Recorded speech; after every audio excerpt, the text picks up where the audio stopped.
Queridos hermanos en Cristo, este video lo quería hacer unos días más adelante, pero lo hago hoy día forzado por las circunstancias que vivimos, enterados desde ayer de la gravedad de la salud de Benedicto XVI.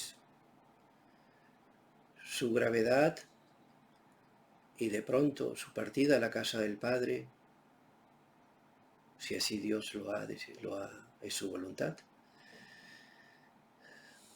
marcará un hito en la historia de la Iglesia, un hito en la pasión de la Iglesia. Ya lo dijo el 2019, a fines de ese año, el cardenal Robert Sadah, que la Iglesia vive su pasión, muerte y resurrección. Es el cuerpo místico de Cristo que le toca vivir su pasión, que ya vive el Viernes Santo. Eso es lo que dijo textualmente, que ya vive el Viernes Santo. Obviamente, como cuerpo místico de Cristo, le toca vivir la pasión, muerte y resurrección del Señor.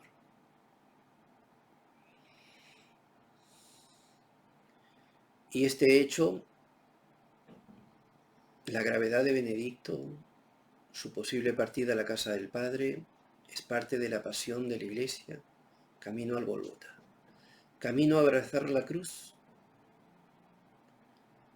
camino a su muerte y su resurrección.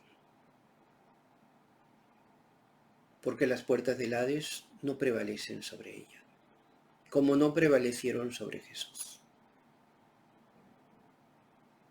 La Iglesia muere, pero resucita. Bien. Antes de comenzar el tema y el desarrollo de este video, quiero hacer una invocación al Arcángel San Miguel, porque todos debemos, como el Señor lo manda en Getsemaní, estar en el velat, es decir, en la vigilancia a cada momento, en gracia y oración, al tanto de todos los acontecimientos que se van dando y que vamos cotejando en las mismas escrituras, porque todo lo que pasa hoy fue advertido por el Señor. Y el Señor nos dice ánimo,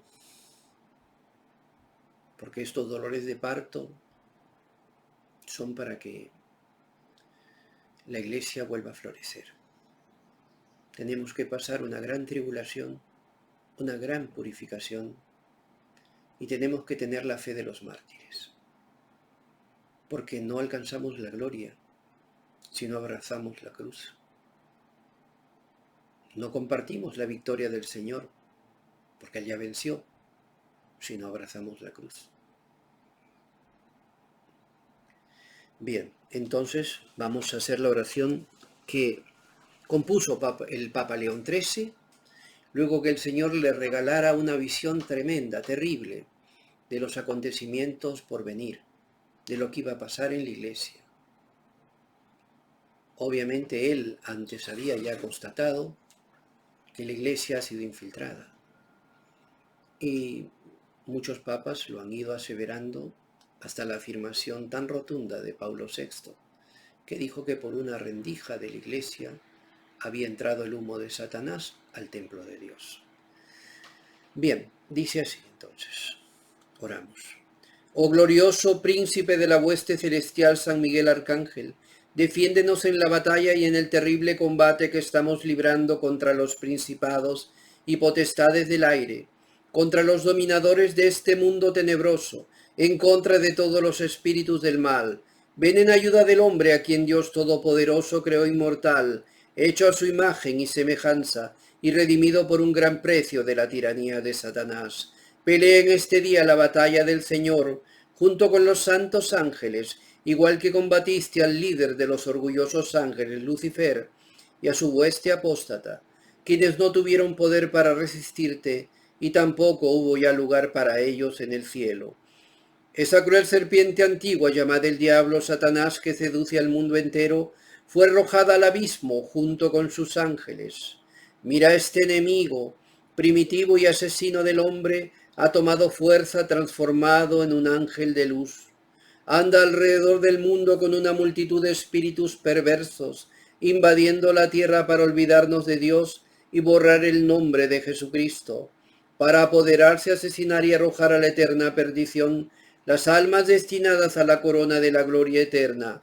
Este malvado dragón vierte como la inundación más impura el veneno de su malicia en los hombres de mente depravada y corrupto corazón, el espíritu de mentira, de impiedad, de blasfemia, de aire pestilente, de impureza y de todo vicio e iniquidad. Estos astutos enemigos han llenado y embriagado con hiel y amargura esta iglesia, la esposa del Inmaculado Cordero, y han puesto sus manos impías en sus más sagradas posesiones. En el santo lugar en donde la sede de San Pedro y el asiento de la verdad han sido colocados como la luz del mundo, ellos han levantado el trono de su abominable impiedad, con el designio inicuo de que cuando el pastor sea herido, también las ovejas pueden ser heridas. Entonces levántate, oh príncipe invencible, dale ayuda al pueblo de Dios en contra de los ataques de los espíritus perdidos. Dale la victoria al pueblo de Dios. Ellos te veneran como su protector y patrón. En ti la gloriosa iglesia se regocija con tu defensa contra el maligno poder del infierno. A ti te ha confiado Dios las almas de los hombres para ser establecida en bienaventuranzas celestiales. Ora al Dios de la paz para que ponga a Satanás bajo nuestros pies, derrotado para que no pueda más mantener al hombre en cautiverio y lastimar a la iglesia. Ofrece nuestras oraciones a la vista del Altísimo, para que pronto pueda encontrar misericordia a los ojos del Señor, y venciendo al dragón, la antigua serpiente que es el diablo y Satanás, tú nuevamente lo pongas cautivo en el abismo, para que no pueda ya más seducir a las naciones. Amén. Miren la cruz del Señor y sean dispersos los poderes enemigos. El león de la tribu de Judá ha conquistado la raíz de David. Que tu misericordia esté sobre nosotros, oh Señor, así como hemos tenido esperanza en ti.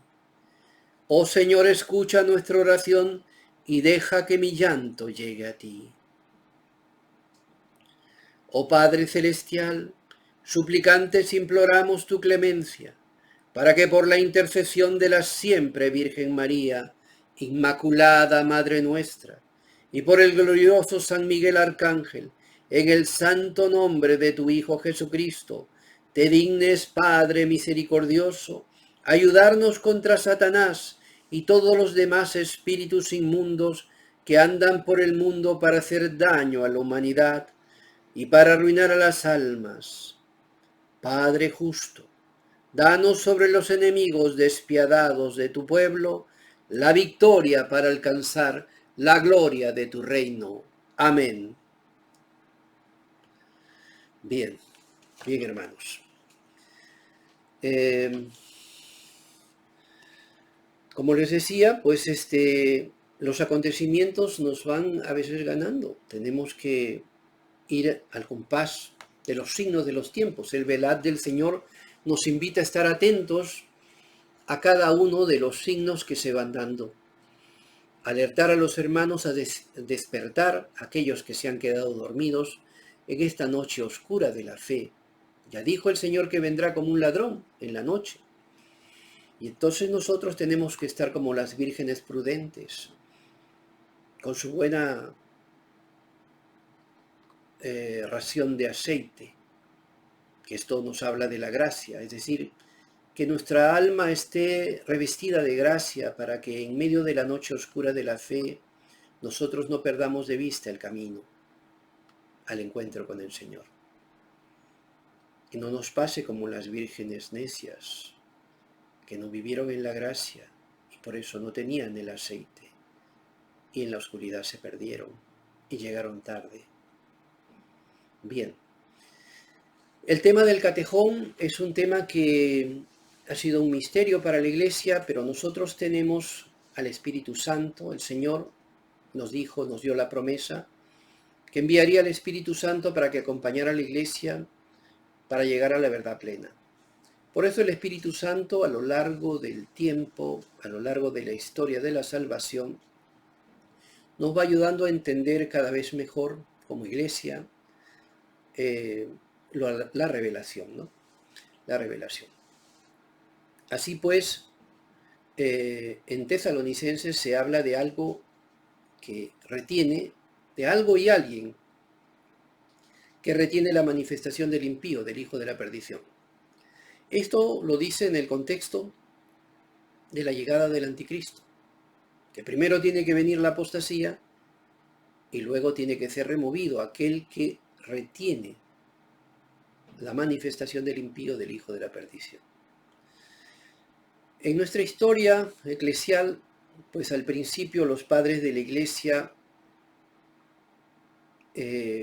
creían, nunca llegó a ser doctrina, creían que lo que retenía la manifestación del impío, del hijo de la perdición, era Roma. Más tarde se pensó que era la Roma eclesial, no el Imperio Romano, sino la Roma eclesial. Recordemos que la Roma imperial, pues en un momento protegió a la iglesia. Una vez que se dio el edicto de Milán, pues la iglesia recuperó sus bienes y tuvo libertad, ¿no? Y empezó a crecer. Luego, pues como digo, se pensó que era el que retenía la manifestación del impío, del hijo de la perdición, que era la Roma eclesial. La Roma eclesial. Más tarde, obviamente, el Vaticano. También se ha pensado que ese algo y ese alguien es la Eucaristía. Y allí sí se cumple eso de ese alguien y ese algo, porque la Eucaristía es la Santa Misa, pero también es Jesús sacramentado. Es un algo y es un alguien que retiene la manifestación. Y sabemos que cuando se manifieste el anticristo, pues será suprimido, se suprimirá la Eucaristía, ¿no? La Eucaristía, el sacrificio. Porque la Eucaristía ante todo es sacrificio. También, y de eso quiero yo hablar hoy día, también se ha pensado que el catejón, como se le llama en griego, al que retiene, o alguien que retiene, se ha pensado que es el ministerio petrino. El ministerio petrino sería ese algo, la silla de Pedro, la cátedra de Pedro sería ese algo, instituido por el Señor, ¿no? Y en la personificación de cada quien que defendió la iglesia ocupando la silla de Pedro, pues serían los papas, los catejones. Pero claro, se habla de un último, no de catejones, sino de el catejón, del último que retendría la manifestación del impío y la manifestación del impío del hijo de la perdición, ¿no? Este término hijo de la perdición, el Señor lo usó también, bueno, no el Señor, en las Escrituras se refiere a Judas, ¿no? Pero el Señor le dijo, después del final de la última cena, lo que tengas que hacer, hazlo pronto. No lo detuvo, porque este rol ya estaba profetizado, predestinado. Y Judas lo jugó, tomó este rol por libre albedrío. Por libre albedrío. No nació para perderse, pero se perdió porque decidió tomar este rol. Se perdió por no arrepentirse. Se perdió por no tener presente la misericordia de Dios. Y bien, se vuelve a usar este término para el anticristo, para el adversario, para el hijo, el impío, el hijo de la perdición, dice, ¿no? Vamos a leer los versículos concretos en que vemos nosotros lo que San Pablo nos dice en 2 de Tesalonicenses 2, del 1 al 8. Vamos a leerlo del 1 al 8 porque así vamos a ver todo el contexto. Dice así: Por lo que respecta a la venida de vuestro Señor Jesucristo y a nuestra reunión con Él, os rogamos, hermanos, que no os dejéis alterar tan fácilmente en vuestro ánimo, ni os alarméis por alguna manifestación del Espíritu, por algunas palabras o por alguna carta presentada como nuestra, que os haga suponer que está inminente el día del Señor. Que nadie os engañe de ninguna manera. Primero tiene que venir la apostasía y manifestarse el hombre impío, el hijo de la perdición, el adversario que se eleva sobre todo lo que lleva el nombre de Dios o es objeto de culto, hasta el extremo de sentarse él mismo en el santuario de Dios y proclamar que él mismo es Dios. ¿No os acordáis que ya os dije esto cuando estuve entre vosotros? Vosotros sabéis qué es lo que ahora le retiene, para que se manifieste en su momento oportuno. Porque el misterio de la impiedad ya está actuando, tan solo con que sea quitado de en medio el que ahora le retiene. Entonces se manifestará el impío, a quien el Señor destruirá con el soplo de su boca y aniquilará con la manifestación de su venida. Palabra de Dios. Te alabamos, Señor.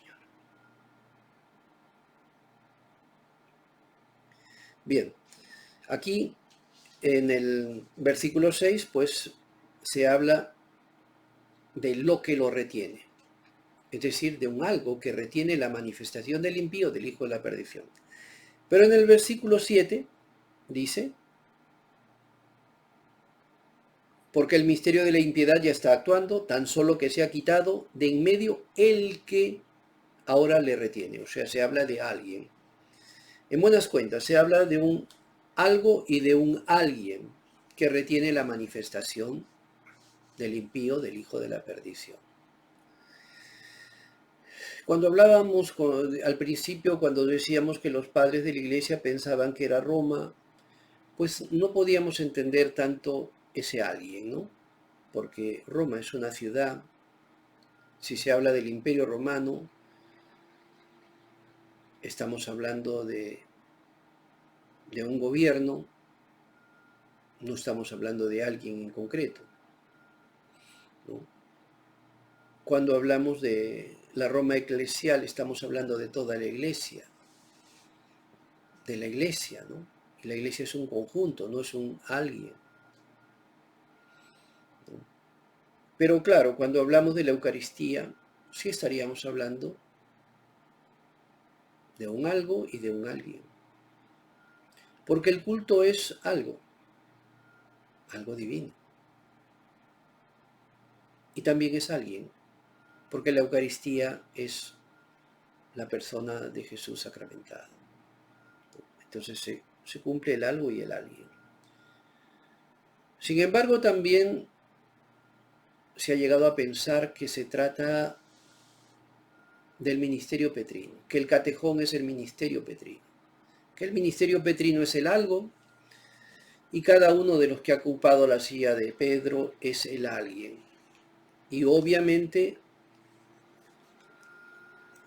como sucesores de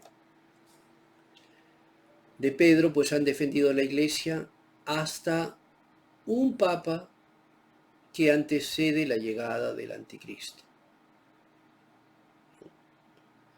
Y dice que tendría que ser removido para que se manifieste el anticristo. Esta tesis pues tiene bastante sustento con las mismas escrituras, ¿no? Si nos vamos a Isaías 22,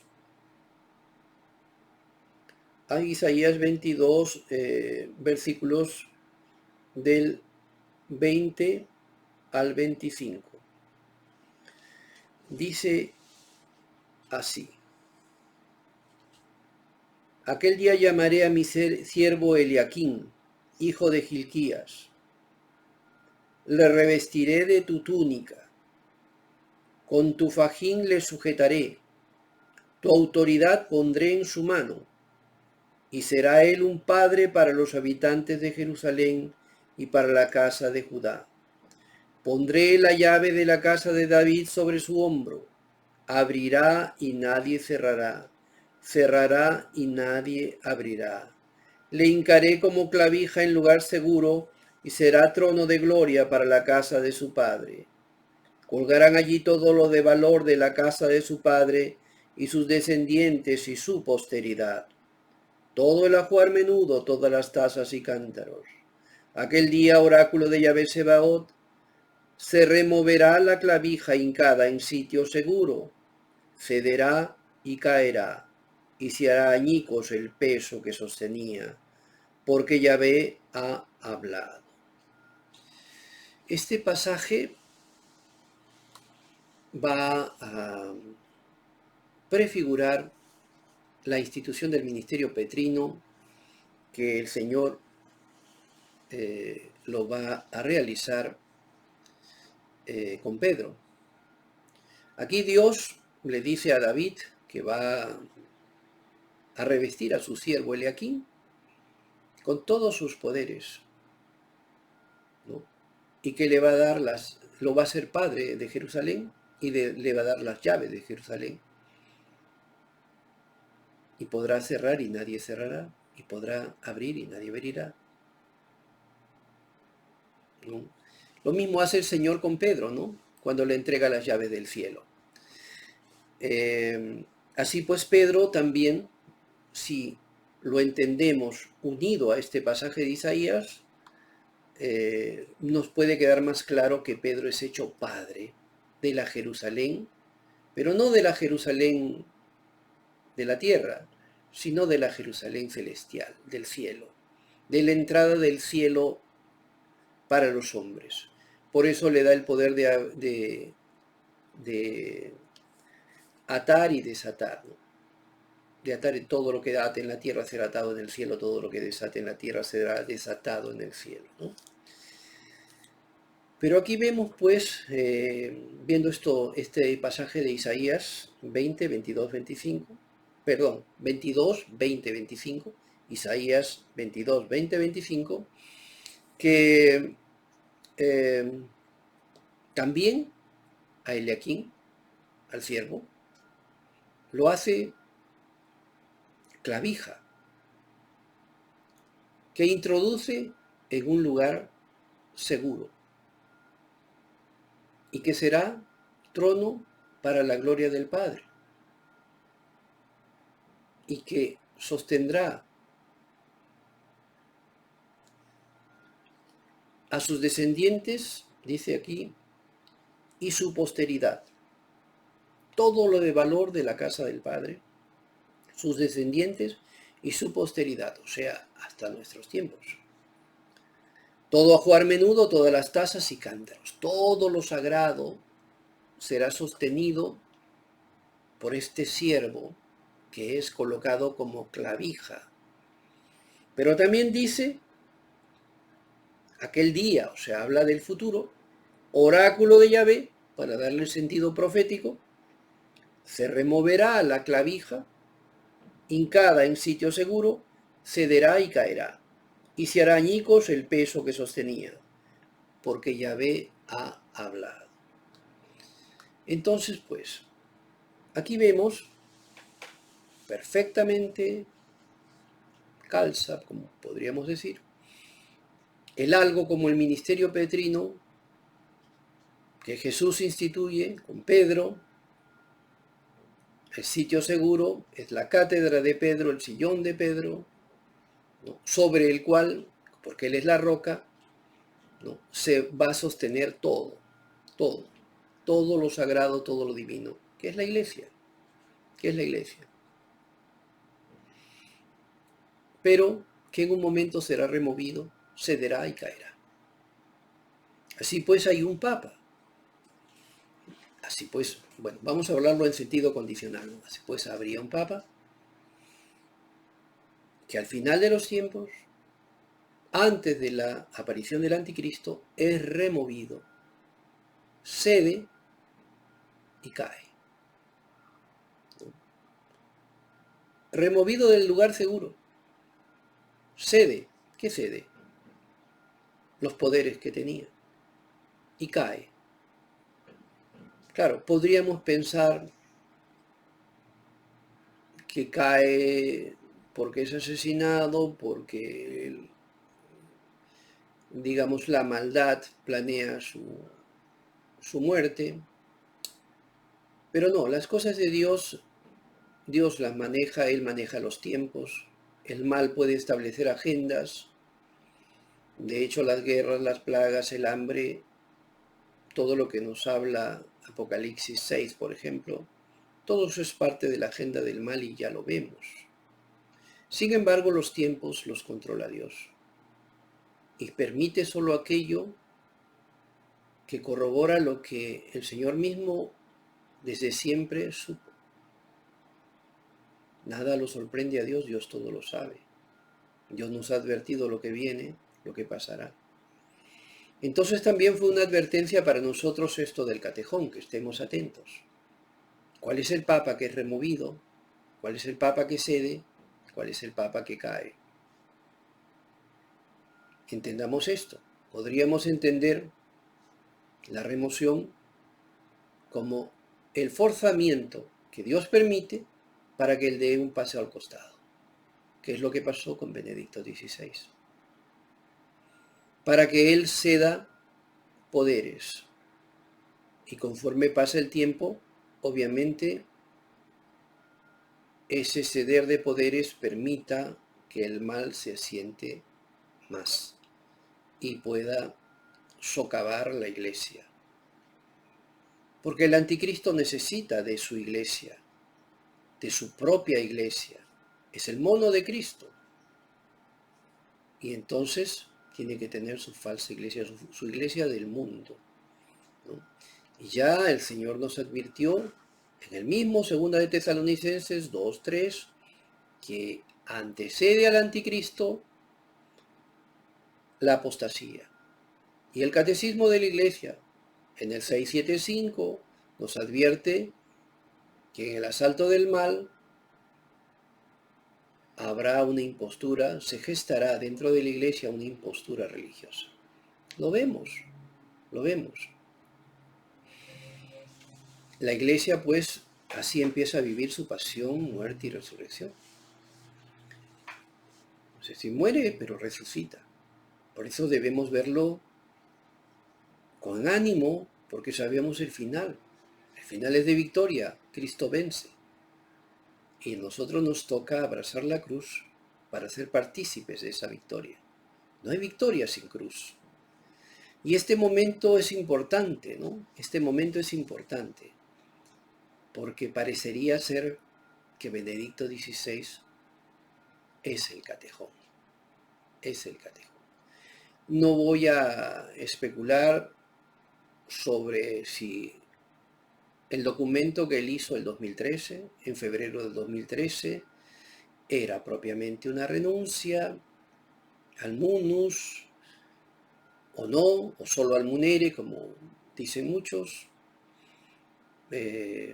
No voy a especular tampoco si el cónclave fue legítimo o no fue legítimo. Lo que tenemos seguro es que Dios lo permitió. Dios permitió lo que pasó. Dios permitió que tengamos a Francisco en la silla de Pedro y que tengamos a Benedicto, que se quedó dentro de la Santa Sede, en su dignidad de papa, vestido de blanco, con el anillo de Pedro, con los zapatos de Pedro, en oración, en el silencio, orando por la iglesia. Y él mismo lo dijo, que no iba a huir de los lobos, que había recibido un encargo y que ante su situación, su debilidad, lo iba a ejercer de otra forma. Pero no huía de los lobos. Así pues, se habla de que el mismo Francisco lo ha dicho ayer, que recemos por Benedicto porque él con su oración sostiene la iglesia. Oramos por Benedicto, creemos que Él es el catejón, que se vienen tiempos duros, pero que tenemos que tener la certeza de que después de ello triunfa el Inmaculado Corazón de nuestra Santísima Madre María. Les invito a mantenerse unidos en oración, siempre tomados de la mano de María, en este velad, escudriñando las Escrituras para entender bien los signos de los tiempos, en oración penitencial, en oración reparadora, porque tenemos que reparar tantas faltas. Todo lo que hoy día vemos de maldad, pues la raíz está en el pecado. Todos somos pecadores, todos hemos permitido de una u otra forma, por último por omisión, de llegar a esta situación, que ya Dios, Padre, nos había advertido, ¿no? Así pues, no hay nada que nos sorprenda, no hay nada aquí nuevo, todo está revelado y nosotros tenemos que mantenernos firmes con María en oración. Les invito a orar por todos los sacerdotes, hijos predilectos de María, porque muchos de ellos en esa impostura religiosa traicionarán al Señor. Pasará lo mismo que hace 2000 años, que por miedo, Pedro y muchos más, solo Juan quedó al pie de la cruz, Pedro y muchos más dejaron al Señor en la cruz, le abandonaron, le negaron, le traicionaron. Pero la oración firme del resto fiel que quedó junto a María y al sacerdote fiel, San Juan, fue muy grata a Dios, y por eso tenemos luego a Pedro y los demás arrepentidos que regresan. El Señor en su misericordia nos da oportunidades y sabemos por el mismo Mateo 24 que habrá un gran aviso, una gran señal en el cielo. Y será el momento de arrepentimiento de muchos. Y entonces nuestra oración no habrá sido en vano. Bien, queridos hermanos, vamos a hacer una oración cerrando este tema a nuestra Santísima Madre María. Dios te salve María, llena eres de gracia, el Señor es contigo. Bendita tú eres entre todas las mujeres, y bendito el fruto de tu vientre Jesús. Santa María, Madre de Dios, ruega por nosotros, pecadores, ahora y en la hora de nuestra muerte. Amén. Bien, hermanos, un abrazo a todos, mantengámonos firmes, ánimo, hasta pronto.